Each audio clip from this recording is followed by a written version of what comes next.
At my sister's wedding, she humiliated me in front of everyone, saying, "This I says my widowed sister, a cheap single mom." My mother added with a laugh, "Anyone interested in taking her home?" The guests burst into laughter. Then the groom stood, took my daughter's hand and said, "I'll take them."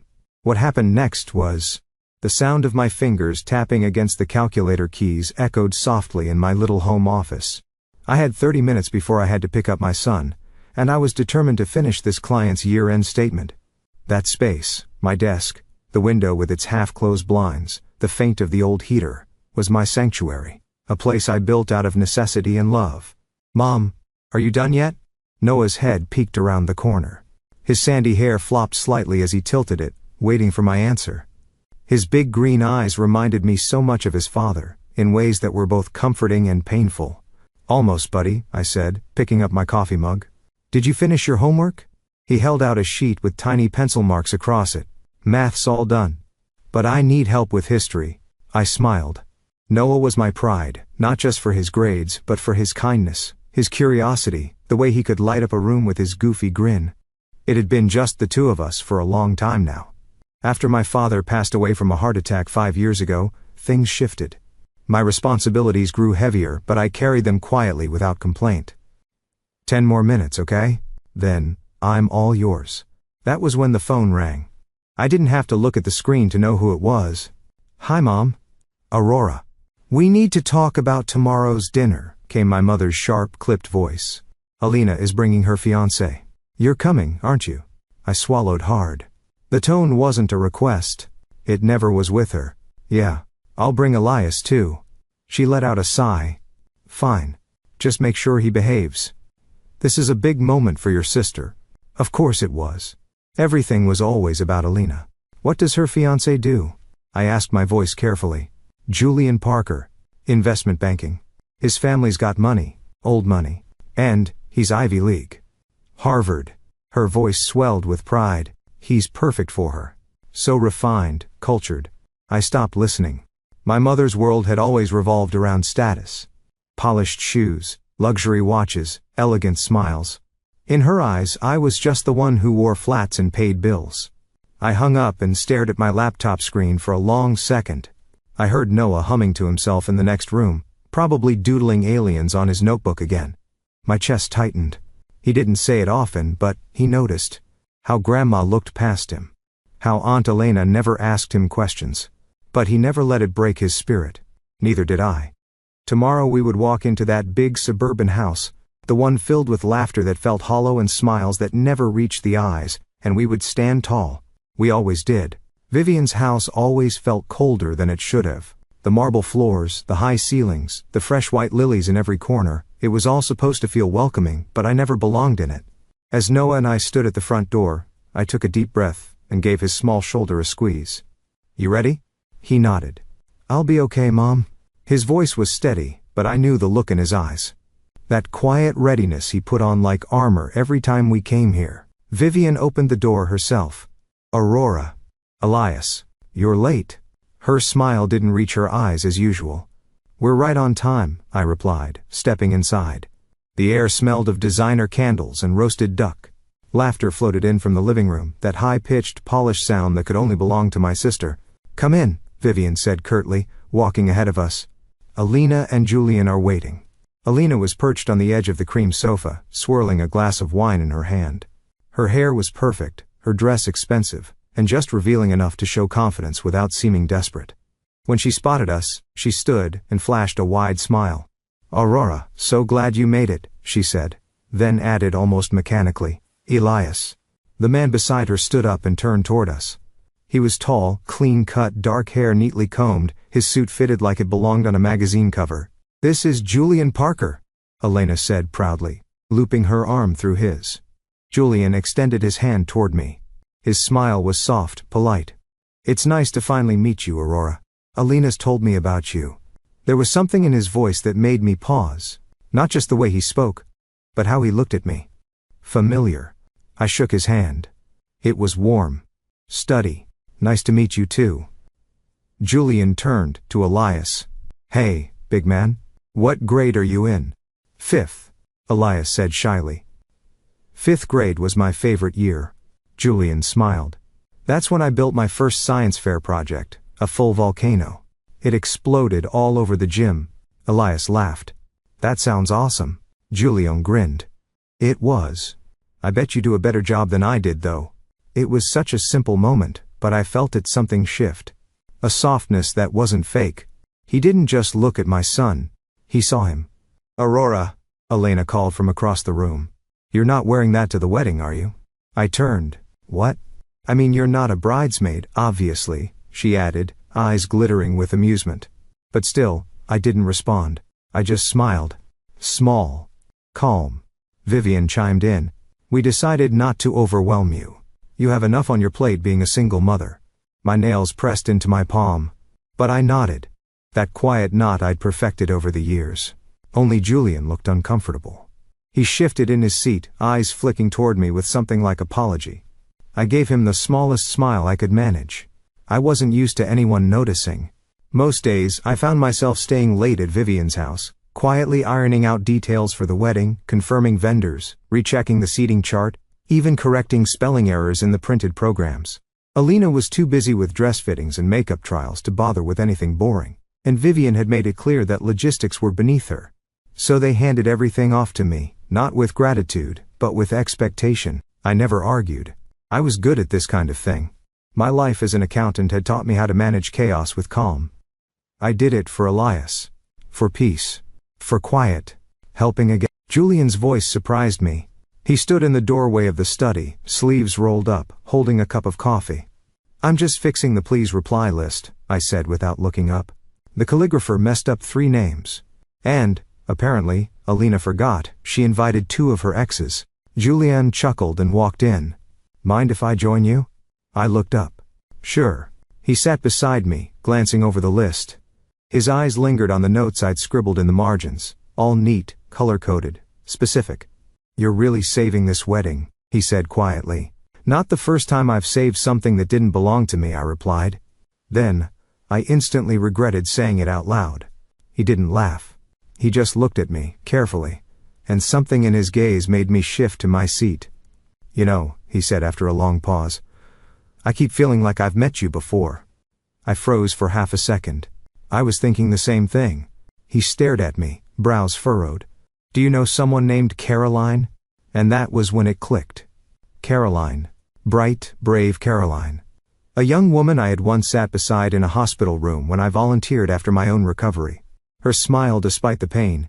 Her dark hair tucked under scarves. Her little brother, who used to sit in the corner and sketch spaceships in the margins of old magazines. Julian. My breath caught.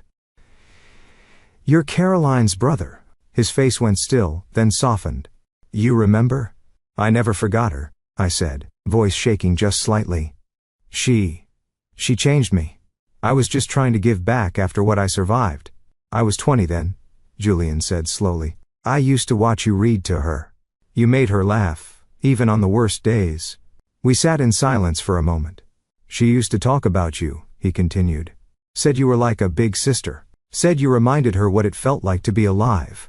I blinked hard. I never thought I'd see you again. Julian turned to face me fully now. Neither did I. But now that I have, he trailed off. Something flickered in his eyes. A realization, a shift. I knew that look. He was seeing Alina differently now. He was remembering what kindness really looked like.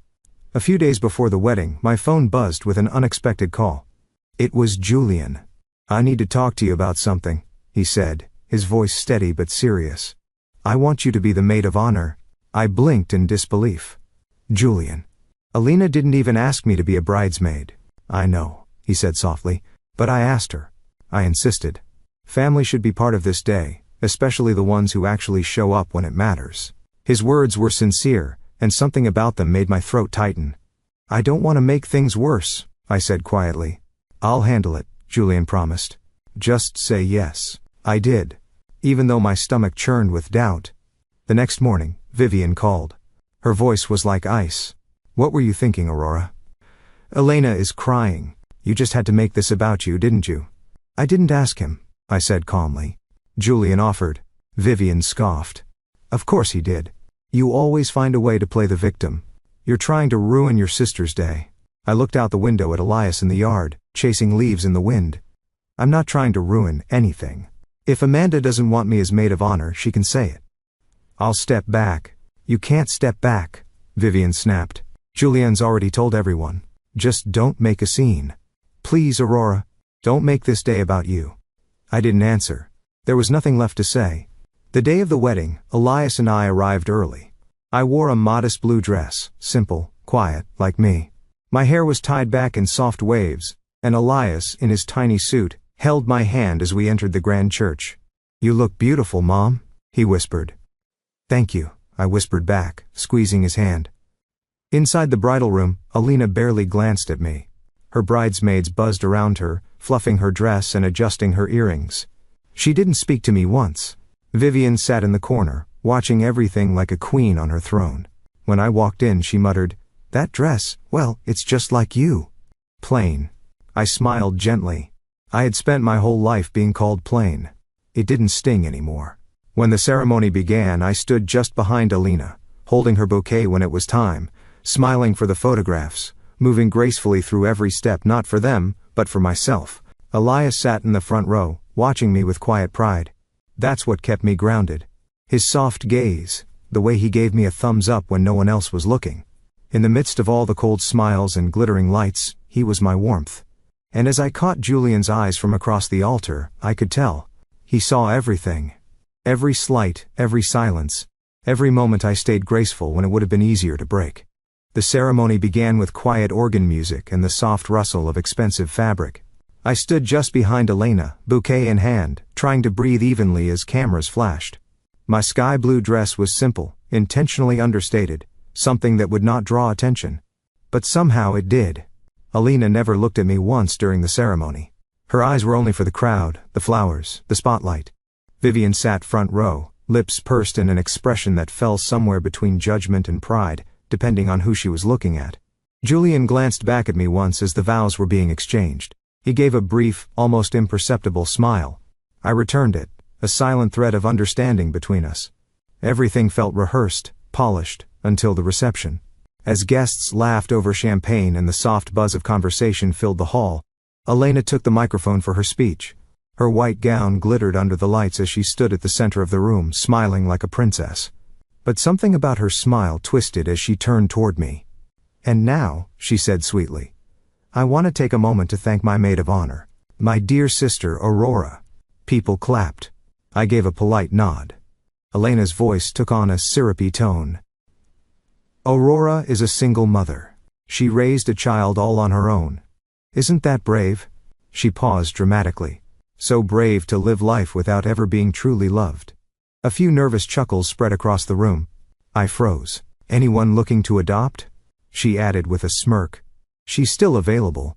The room filled with laughter. Not from everyone, but enough. I felt Elias's tiny hand slide into mine under the table. He was shaking. "Just kidding." Elena laughed, waving her hand like it was all a harmless joke. "We love you, sis." Before I could even process it, Vivian rose to her feet, smiling. "Our Aurora has always been the quiet one. Reliable. A little dull perhaps, but second-hand goods still have value. Especially with a built-in child." This time, the laughter was louder. I could not breathe. My eyes burned, but I held it together for Elias. I slowly stood, intending to walk out. But before I could move, another chair scraped against the floor. Julian. He stood, red-faced, his hands clenched at his sides. The room fell silent. He walked to the center, took the mic gently from Elena's hand, and looked out at the guests. "Excuse me," he said, his voice even but heavy. "I need to say something." Elena laughed nervously. "Julian, what?" He raised a hand to silence her. "Tonight was supposed to be the most important day of my life," he said. "But it turns out the most important part hasn't been the wedding itself. It's been the truth." I sat frozen, Elias gripping my arm tightly. Julian looked directly at me. "Aurora and I didn't meet for the first time last month. We met years ago, when my sister Caroline was dying." Gasps rippled through the crowd. She was in her 20s, fighting leukemia. Aurora was a hospital volunteer back then. She brought books, songs, stories, and hope. I stared at him, stunned. She became Caroline's friend, her light. And one day, she brought her little boy, Elias. He was just 5. He made drawings for Caroline. They were her treasures. She called him her little sunshine. Elias looked up at me, wide-eyed. I never forgot her. Or him. Or Aurora. Julian turned to Elena and Vivian. What I heard from both of you, about this woman and her son, was nothing but cruelty. And it ends tonight. Elena's face crumpled. Julian, please. He ignored her. I'm calling off this wedding. Gasps again. One woman in the back dropped her glass. Vivian stood, face pale. You don't know what you're saying. We spent. I'll pay for everything. Julian cut her off. Every last flower. Every plate of food. Send the bill to my office. He walked straight over to Elias and knelt. Thank you for being the sunshine you were, and still are. Then he turned to me and extended his hand. Come with me. My body moved before my mind could catch up. I stood, Elias stood with me, and I took Julian's hand. We walked out together, past the stunned crowd, past the photographers, past the glitter and the noise. Behind us, Elena screamed his name, makeup smudged, voice trembling. Vivian chased after her, trying to hold her up, but we never looked back. That night, we found ourselves at a quiet restaurant near the coast, tucked away from the noise of the city and the chaos we had just walked out of. The 3 of us sat at a small table on the terrace, overlooking the dark waves below. The sea breeze was gentle, the lights soft, and for the first time in hours, I felt like I could breathe again. Elias sat between us, tracing his finger along the wooden grain of the table. His silence was calm, not shaken. Julian watched him with the kind of protective warmth I had only ever seen in my father's eyes years ago. Our food arrived, untouched for a while. Julian finally broke the silence. I'm sorry for everything, he said. For the speech, the humiliation, the way they treated you, all of it. You don't need to apologize for their choices, I replied. You stood up when it mattered. That says everything. Julian looked down at his plate. I guess I should explain why I was ever with Elena in the first place. I didn't ask, but I listened. After Caroline passed, he began slowly. I was in a dark place. Elena was the opposite of everything I felt. Vibrant, social, confident. Being around her made me forget how sad I was, at least for a while. I nodded. That made sense. But as time passed, that brightness started to feel shallow. She never asked about my past. Never really listened. I started to notice how she treated people. And every time she talked about you, it was with this bitterness I couldn't understand. And then I met you again, and everything made sense. His phone buzzed on the table. Amanda. Again. He silenced it without a word. She won't stop calling for a while, I said softly. I'm done, Julian replied. She'll hear from my attorney. We both glanced at Elias, who had finished his meal and was now quietly sketching something in his notebook. A lighthouse, I think. He looked up and gave us a small smile, like he knew we were figuring things out. Elias, Julian said, do you remember the drawings you made for Caroline? The ones with the stars and planets. He blinked. You mean the ones I gave the lady in the hospital? Julian smiled. Yeah, that was my sister. She kept them next to her bed until the end. Elias sat up straighter. She said I made her laugh. You did. More than anyone. We didn't say much after that. There was nothing else that needed saying. The next morning we visited the cemetery, just the 3 of us. The sun was gentle, filtering through the trees, and a breeze rustled the dry autumn leaves across the grass. Caroline's gravestone was small, simple, and beautiful. Julian placed fresh, white lilies on the stone. I stood behind him, holding Elias's hand as he reached into his pocket and took out a small, smooth stone, painted with a smiling sun and a trail of stars. I made it yesterday, Elias whispered. For her. He knelt and placed it gently beside the flowers. Then, quietly, he rested his fingers on the stone and said, Thank you for being nice to me. Julian's breath hitched. I touched his arm lightly. She would have loved that, he said. We stood together in silence, hands intertwined, hearts open. I closed my eyes and whispered in my heart, Thank you, Caroline, for everything. As we walked back to the car, Julian reached for my hand again. I didn't pull away. I didn't have all the answers. But for the first time in a very long time, I didn't feel alone. 1 year later, the leaves had turned and fallen, and with winter came a quiet peace I had not known in years. I stood outside my small new office, a modest brick building in the heart of town, carefully hanging the sign that read Monroe Financial Services. My name. My firm. My future. Michael had insisted on the name. People should know who's behind the numbers, he said with that warm smile of his. Inside, the office was simple but welcoming, a soft gray sofa, shelves filled with ledgers and plants, Elias drawings pinned on the corkboard above my desk. Business was growing steadily, and the community was beginning to recognize the quiet precision I brought to my work. Elias, now 11, had grown taller and more confident. He had just been named captain of the soccer team and was finally starting to believe in his own magic, the same magic I had always seen in him. Michael, as always, was the calm in our storm. He still worked long hours, but always made time for dinners, homework, bedtime stories. He never missed a game or a late-night conversation on the couch. We were not married yet, but in every way that mattered, we were family. As for Elena and Vivian, time had not been kind. Elena's reputation never recovered from the wedding scandal. Her friends drifted away. Her job offer slowed. And Vivian, still holding on to her pride, found herself increasingly isolated. She had called me a few times, left messages filled with vague apologies and guilt-coated demands. I never returned them. I didn't have space for that kind of pain anymore. On Christmas Eve, our small living room glowed with twinkling lights. Elias was already asleep on the couch, curled under a blanket, dreaming of the gifts he'd begged Santa for. Michael and I sat beside the fireplace, sipping cocoa in silence. There was no noise, no drama, just warmth. He shifted beside me and pulled a small box from his coat pocket. "I've been waiting for the right moment," he said. I turned, surprised. "What's that?" He opened it slowly. Inside was a delicate emerald ring, vintage and soft in its sparkle. "It was Caroline's," he said gently. "She told me, when you meet someone who reminds you what it means to love, give her this." Tears filled my eyes before I could stop them. "Will you marry me?" he asked. "Let's make this official. Let's build this life together." I looked down at Elias sleeping peacefully, at the ring that once belonged to a girl who had changed my life, and at the man who had seen me when no one else did. I smiled through tears. "We're already a family, aren't we?" Outside the window, snow had begun to fall, soft, steady, silent. A new beginning, wrapped in white.